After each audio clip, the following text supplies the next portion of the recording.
Ika-26 nga kasaulugan sa Aldao Takitanglad, mi arangkada na. Mga larong Pinoy usa sa mga highlights sa maong aktibidad. Dugang detalye sa report ni James Paulo Yap. Matag tuig nagapahigayon og panagtapok ang mga tribo ug ang mga ahensya sa gobyerno nga nanguna sa pagprotekta sa Mount Kitanglad Ranges. Ginatawag kini og Aldao Takitanglad o Araw ng Kitanglad, usa ka pagpahinungod sa Mount Kitanglad. Apan sulod sa duha ka tuig, naundang kini gumikan sa pandemya. Nakita nila nga dapat we pay homage to Mount Kitanglad sa iyang mga gipanghatag sa ato, being the main source of water draining to Bukidnon, even in Misamis Oriental and even in Cotabato Province.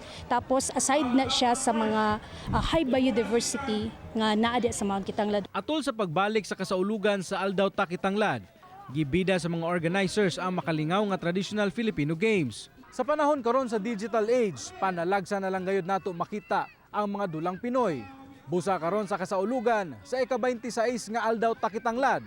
Highlight sa maong aktibidad ang klase-klaseng dulang Pinoy nga gisalmutan sa atong mga kaigsuon ng eyepiece.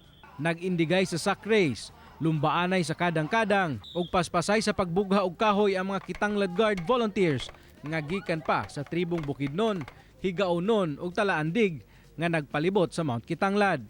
Nalipay ko.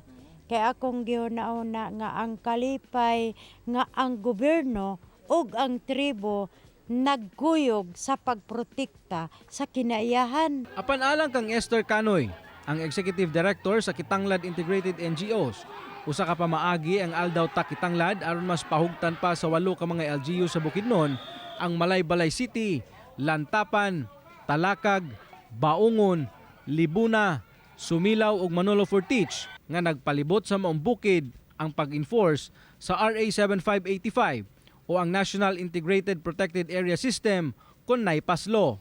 We bridge the relationship of the tribe connects to the government and the government to listen to the tribes. So the importance of the Aldao Takitanglad is basically to show unity. Kauban si Jaybert Pairat sa kamera. Ako si James Paulo Yap para sa One Mindanao.